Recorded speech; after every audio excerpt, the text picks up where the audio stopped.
Hola, ¿cómo están? Este es el programa Saludablemente que semanalmente lo produce Andina Canal Online. Yo no sé si les haya ocurrido a ustedes, pero a nosotros sí, el habernos quedado preocupaditos, ¿no? Preocupaditas por esta experiencia que nos informamos la semana pasada, por esta historia de un adolescente que se enfrentó a la maestra porque ésta le quitó el celular. Algo está pasando en las escuelas, algo está pasando con nuestros adolescentes, nuestros niños y nuestras niñas. Por eso el día de hoy el tema que vamos a desarrollar es violencia escolar y cómo prevenirla. Hemos invitado a un psicólogo, a un experto y especialista psicólogo en educación con 26 años de experiencia para que justamente nos explique de qué se trata esta violencia escolar y cómo podemos prevenirla. Doctor Ciro Guevara, muchas gracias por estar con nosotros y en el programa Saludablemente. Gracias, Susana, por la invitación. Bueno, vamos a definir de manera más sencilla.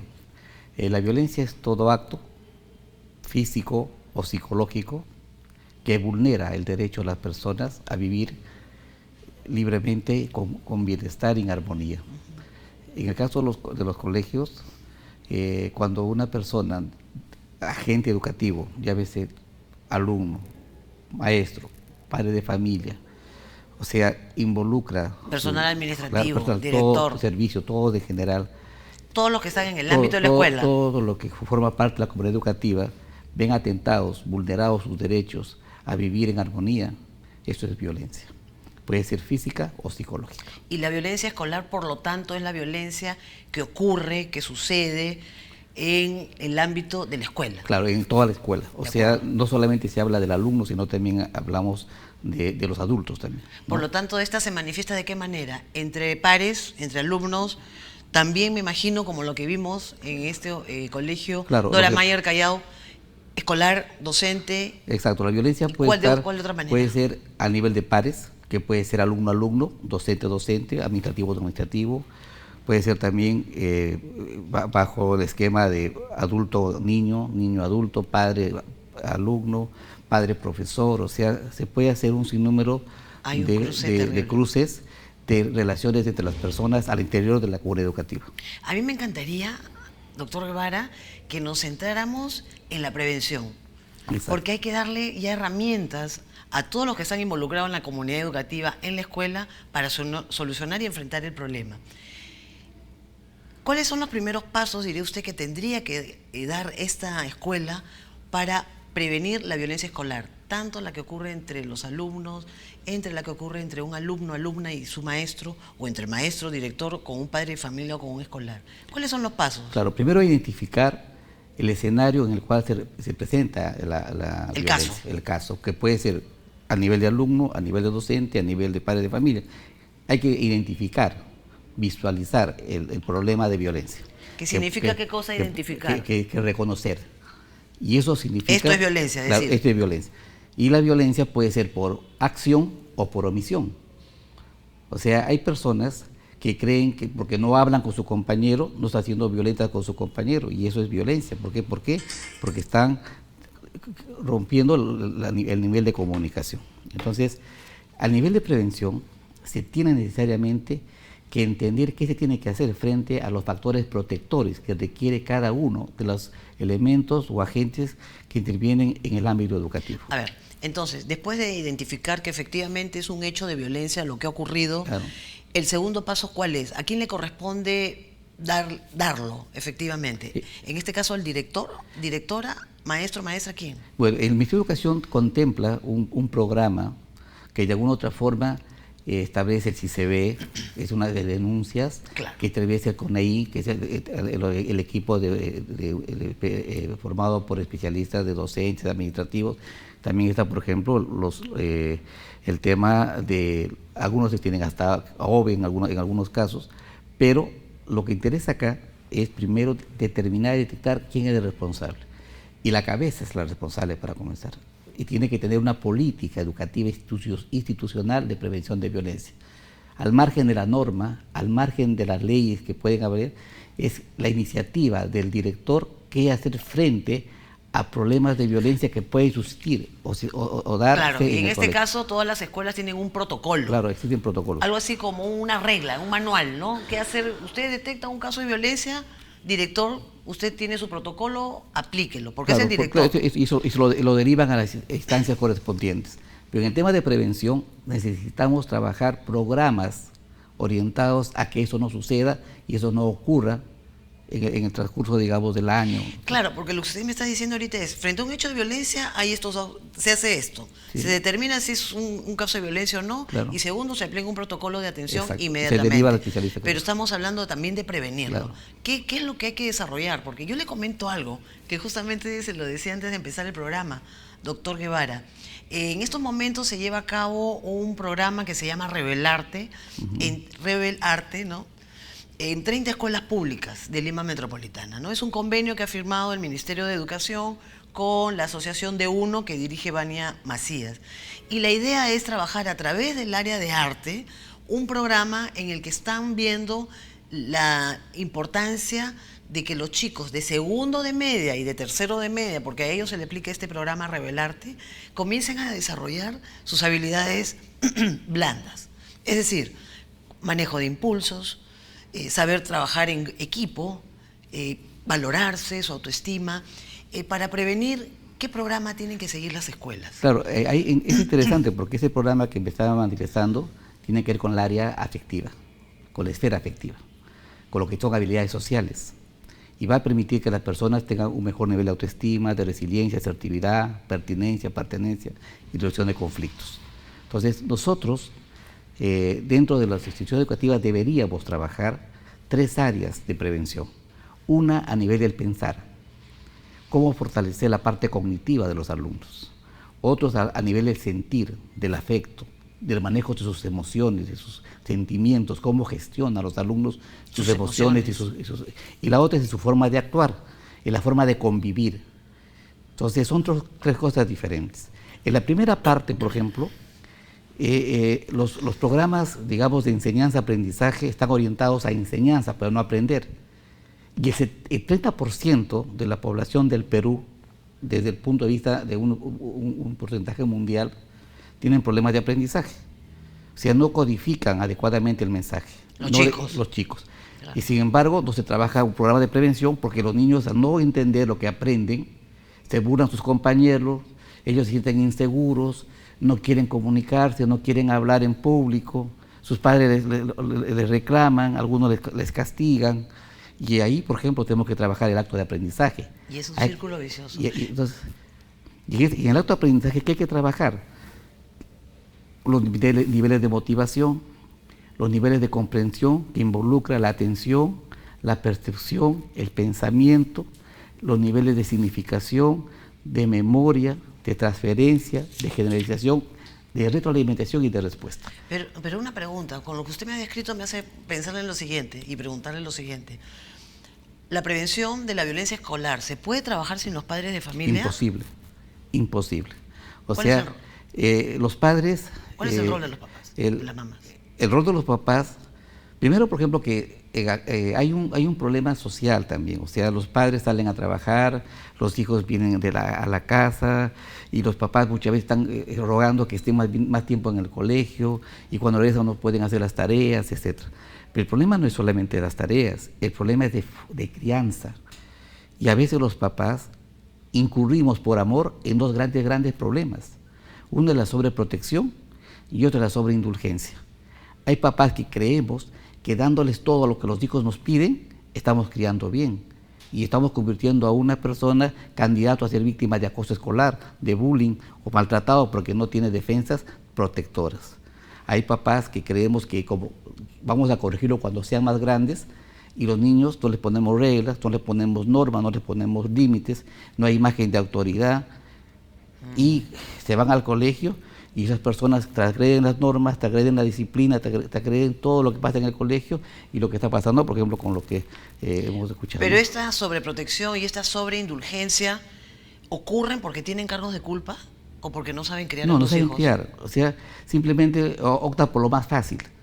Si el niño hace un berrinche por un caramelo, le dan el caramelo para que no llore. Si el niño pide algo, Sí, para ver, y se le da porque llora. ya cállate. Y cállate. O sea, entonces es un problema de conveniencia, más que de crianza. O sea, yo después te corrijo, pero ese después nunca llega, porque resulta que es adolescente, vienen otros patrones y otros indicadores de riesgo, que es, por ejemplo, la sociedad, alcohol. Por lo tanto, si hay una sobreprotección en la forma de crianza y hay sobreindulgencia, que es lo que caracteriza en estos momentos la crianza a los chicos, ¿qué es lo mejor que pueden hacer los papás, las mamás, a pesar de las ausencias, por las razones que sean? Porque son papás y mamás, ¿no es cierto? Claro. Pero a pesar de las ausencias, ¿qué pueden hacer desde que ya nace, ¿no? Desde que nace el bebito? ¿Cuál diría usted que son los mejores pasos a seguir para evitar la sobreprotección y la sobreindulgencia? Amarlo hasta lo imposible, pero con reglas, con normas y con límites. Los hijos tienen que entender que amar es una cosa, respetar es otra cosa y convivir es otra cosa. Hay papás que tienen que entender que una cosa es corregir, otra cosa es castigar y otra cosa es maltratar. Pero y ahí, francamente, doctor, yo digo, ¿cuál es el límite? Porque existen las mamás y los papás controladores. No, o sea, por un lado está, o sea, me encanta esa frase, ¿no? Amar, pero con reglas, con normas y con límites. Ok, pero ¿cuál es la franja tan ligerita para evitar el control? La franja son los valores y las virtudes. O sea, yo puedo hablar de disciplina, de puntualidad, puedo hablar de responsabilidad, si yo le doy ciertas normas, ciertas reglas frente a ese valor. Claro. Entonces, si la persona cumple esas reglas, lo convierto en virtuoso de la norma, de la regla y de la disciplina, y el virtuoso en este caso, de la puntualidad, por ejemplo. Claro. Entonces, lo que tenemos que hacer que nosotros con amor es formar hijos virtuosos, que no tengan el concepto del valor, sino que actúen para ejecutar el valor como una parte de su vida. Claro. Y ahí qué tal desafío, ¿no? Porque este virtuosismo ya tan necesario de creer y formarlo para que respeten las normas, resulta ser, los padres pueden decir, pero yo para qué voy a educar o formarlo a mi hijo así, si yo veo que el chico que está al frente, el niñito que está al frente con palos y puñetes resuelve su problema. Exacto. ¿No? Entonces, explíqueme. Excelente. Si yo crío mirándome en el otro, mejor no crío. Yo tengo que proteger mi familia. A mis hijos los tengo que dar factores protectores a mi familia. Y el otro tendrá que darle a su familia. Pero si nosotros comenzamos a criar mirando en el espejo del otro, es un craso error, eso no se puede, no podemos hacer. Claro. Entonces, en este caso, por ejemplo, cuando hablamos de crianza, de virtudes y valores, ¿qué tenemos que hacer? Primero, el ejemplo. Si los padres, por ejemplo, dicen, hay que hablar de la puntualidad y nunca son puntuales. Si, por ejemplo, decimos, cuando se estudia, no se come. Cuando se ve televisión, no se come. Y yo, no interrumpes. No interrumpo, pero yo voy a ver mi televisión comiendo. Claro. Entonces yo no puedo corregir bajo ese esquema. Claro, ahora quisiera traer esta reflexión y si me lo permite quiero recordarles a quienes se están conectando en estos momentos a Saludablemente de Andina Canal Online, que estamos con el doctor Ciro Guevara, es psicólogo educativo, 26 años de experiencia para orientarnos acerca de la violencia escolar y cómo prevenirla. Él además es director de aprendizaje ICIATA, que es un centro especializado justamente en el tema de aprendizaje y educación. Doctor Guevara, entonces, usted ha hecho, digamos, referencia a lo importante que es que los papás y las mamás, o los adultos que están alrededor de los niños, tomen el toro por las astas y se hagan cargo de cosas para que los vayan formando mejor frente a la sobreprotección y la sobreindulgencia, que son una amenaza. Entonces, en el ámbito escolar, si vemos que hay sobreprotección y sobreindulgencia, ¿qué dinámicas son necesarias dentro de la escuela para gobernarlas? Exacto. Los colegios tienen su manual de disciplina, su norma de disciplina. Cuando un niño es criado bajo sobreindulgencia, no respeta las normas de disciplina del colegio. ¿Estamos de acuerdo? Entonces, lo primero que hay que hacer es conversar con la familia. aliarnos con la familia. Porque si el colegio no se alía con la familia para modificar estructuras de comportamiento en la escuela, imposible, imposible. Pero ¿qué sucede? Hay papás que no quieren que sus hijos les toquen, que no le digan nada. Sí. Entonces, Sí, claro. no tienen el aliado estratégico que es el papá, y cuando lo llaman al profesor y dice, ¿usted quién es para corregir a mi hijo? Ni yo lo corrijo, y usted, ¿por qué le tiene que corregir? ¿Por qué le tiene que levantar la voz? Entonces, somos una generación que antes los papás tenían miedo a los hijos. Pues no, los hijos a los papás, era al revés, ¿no? Los papás tienen miedo a los hijos. ¿Por qué? Porque estamos creados de esa forma.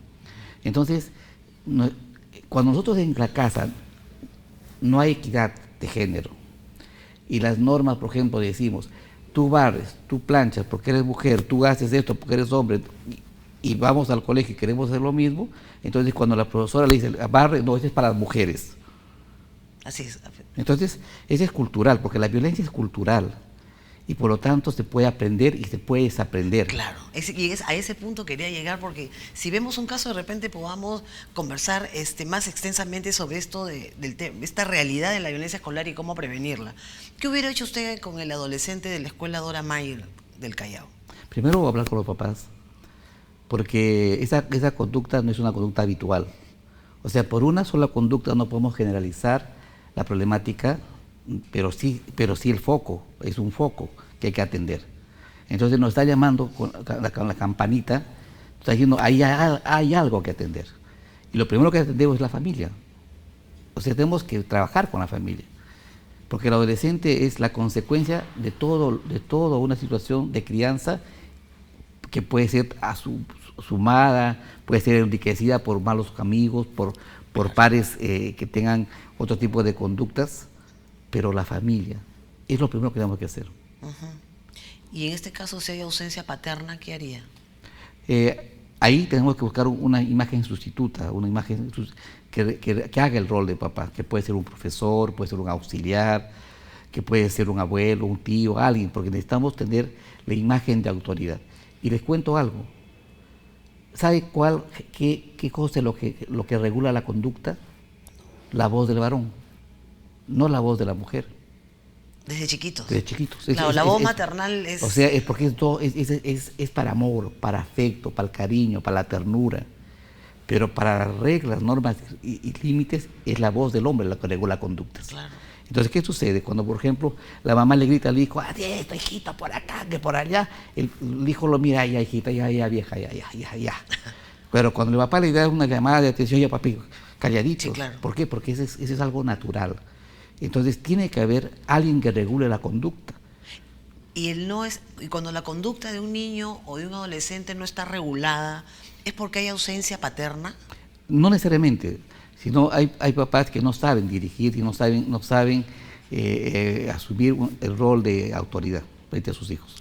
Ah, de acuerdo. Entonces, la autoridad, No, ¿cómo? claro, porque ¿qué pasa? Le dice, no, habla con tu madre, habla con tu madre. A mí no me metas, habla con tu madre. Claro. Y la madre no regula conductas. ¿Y qué pasa si este adolescente no tiene un referente en el hogar? Hablando Claro, lo que pasa, del alumno del lo que colegio pasa de es que ahí se sustituye. ¿Por qué? Porque acá en el Perú hay cantidad de familias monoparentales. Sí, claro, cada vez más. Entonces, y la mamá asume el rol de mamá y el rol de papá. Y saben, el hijo, que la única que puede dirigir o manejar su conducta es la persona que está ahí. Y por lo tanto la obedecen, pero obedecen por cuestiones de que no existe otra, no hay otra. ¿Habla usted con los padres de familia para saber qué cosa? Primero, ¿Por qué los busca? Primero, cómo evaluar esa conducta, cómo evalúan la conducta de su hijo. Yo le cuento hace más o menos, yo vengo trabajando hace algunos tiempos, hace más o menos 27 años, 28 años, hace años, trabajaba en un colegio en Canto Grande, por ejemplo. Entonces resulta de que había un niño que se peleaba como yo, Guevara, malcriado, no hacía caso, no obedecía a nadie, a las profesoras les tiraba con palos, con piedras, con tizas, las hacía llorar. Era un piraña. Hasta que un día me dice una profesora, Ciro, ayúdame para formar a que vengan los muchachos de los salones. Entonces yo entro a un salón y le encuentro a Guevara en un aula y le digo, a formar, ven, sácame pues. ¿Cuántos años tenía? Tenía pues 13 años. Ya, Así, ven, sácame pues. Así, me pechó. ya. Entonces yo digo, si yo a este muchacho no le digo nada, no asumo la autoridad como rol que me corresponde, a las mujeres las tiene amenazadas, a los varones este nos va a cuadrar mañana, porque va a seguir creciendo. Claro. Entonces logré persuadirlo, lo saqué del aula y le invité a que vaya, salga del colegio. Digo, no regresas mientras no venga tu madre o tu padre. Resulta que a los 20 minutos llegaba una señora con un palo a pegarme, o sea, insultando que quién soy yo para haberle castigado, corregido a su hijo. Y en este caso, de acuerdo. ¿No lo corrigió? No, pero yo le cuento, cuento lo que sigue. Resulta que hablamos con la mamá, hablamos con el niño y terminó saliendo suspendido unos días. Sí, ¿no? diga. Hay una pregunta que ahorita ya está. Se suspendió unos días y al final pasan los años, el niño se modificó su conducta, pasan como 15 años de esto, me invitan a Canto Grande, en este caso, a una reunión de exalumnos, y estaba este joven, ya era profesional, sale su mamá del restaurante con un palo, y había pasado 15 años a buscarme a pelear todavía. Todavía. Bueno, esos son casos rarísimos. Pero, Dios mío, se ha pasado tan rápido la conversación. Pero fíjese, acá hay una consulta de Julia Gómez. Mi hijo tiene mala conducta, Julia. Está el doctor Guevara viendo la pregunta. Mi hijo tiene mala conducta en el colegio. Me dicen que es por falta de presencia del padre. Soy separada. ¿Es cierto? Mi hijo tiene 13 años. No, o sea... Dígale, ¿qué puede hacer Julia para comenzar, Gómez ante esto? Para comenzar, no significa que la presencia de Mira uno aquí de los padres... ¿no? Acá. Para comenzar, no significa que la presencia de los padres, de uno de los padres, incurra una persona en violencia. Eso no es la norma. Pero acá sí existe criterios que hay que atender. Hay que ver cómo lo están disciplinando, cómo lo están corrigiendo, qué entiende él por respeto, qué entiende por autoridad, qué entiende por norma, qué entiende por regla, qué entiende por límites. O sea, hay que primero saber a la mamá si el niño es capaz de obedecer lo que la mamá le pide. Tiende tu cama, arregla tu ropa, y si el niño no lo hace, habría que preguntarse por qué no lo hace. ¿Hay que castigarlo? No, hay que corregirlo. Hay que corregirlo. ¿Qué significa corregirlo? Ojo, eso es bien importante, claro, que no es lo mismo castigar que corregir. Corregir significa hacerle entender lo que tiene que hacer, persuadiéndolo y dándole el ejemplo de lo que tiene que hacer. Pero a veces se cierran, ¿no? Y si tienes 13 años, con mayor razón. Pero hay que tener mucho tino. ¿Por qué? ¿Por qué? Porque los papás, en este caso la mamá, sabe que los hijos hasta por el estómago hijito, te doy tu plato preferido. Bueno, hijo, perdiste esta semana, no hay polito frito, no hay lobito saltado. Entonces, persuasión para poder corregirlo. Claro, para poder corregirlo. De acuerdo. En el caso, acá hay otra pregunta, qué bueno. Ketty Flores, está escuchándote el doctor Guevara. ¿Debemos promover los valores dentro de casa y evitaremos la violencia? Contribuye. Porque los valores contribuyen porque son parte de la necesidad del bienestar integral de las personas. Sin valores no podemos digamos, trabajar bien. Por ejemplo, la honradez. ¿Qué pasa en estos momentos con la corrupción? El concepto de honradez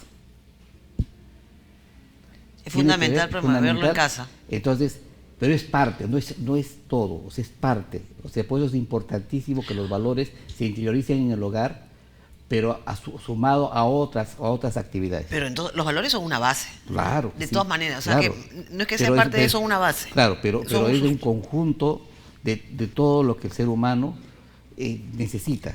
De acuerdo. ¿Sí? O sea, Ketty, no me acuerdo tu nombre. Porque tiene que ver con el valor, con la ética, con la moral. Y en este caso, ¿qué valores? Por ejemplo, para que sepa la gente, porque la gente no sabemos cuáles son los valores. Claro, es que hay muchos valores. Puntualidad, respeto al otro. Honradez, solidaridad, por ejemplo, el ponerse en el lugar del otro. O sea, hay personas que no saben colocarse en el lugar del otro. Y simplemente... Eso es bien importante. Por ejemplo, siguen opinando y preguntando, doctor Guevara, qué bueno. Jorge Jero y María Esther Mogollón.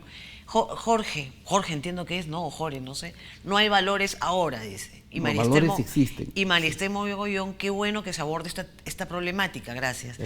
Yo quisiera que insista en el tema de los valores, porque claro, existen y yo siento que como que existen en la estratosfera y no en las casas. ¿Qué significa que no exista? Para hacer una afirmación de este tipo el señor, claro, es porque hay algo que no está viendo. No, lo que pasa es que los valores existen porque son conceptos. Lo que no existe son virtudes.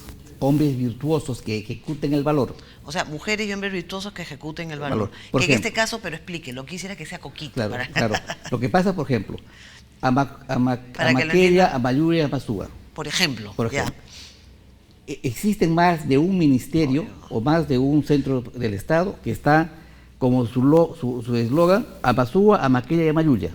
Y sin embargo, todo lo que está ahí no se cumple. De acuerdo. Pero no es que eso no exista, lo que pasa es que las personas no pueden ejecutar el valor que debe existir. Y ya, no sabe la pena que me da, doctor Guevara, terminó el programa, pero ha quedado claro, creo que con la explicación tan didáctica que nos ha hecho el día de hoy, de que la violencia escolar no puede resolverse si no es parte de la familia de la solución, eso uno. Y que la violencia escolar no es solamente entre los alumnos, el bullying, sino también la que ejerce un alumno hacia su docente o un docente o director hacia un padre de familia o un escolar. Eso también ha quedado muy claro y para cerrar, la base, por lo menos la base de ella, es que los papás sean menos sobreprotectores y menos sobreindulgentes y que promuevan los valores en casa. Gracias por estar una vez más con Saludablemente, un programa producido por Andina Canal Online. Hasta la próxima.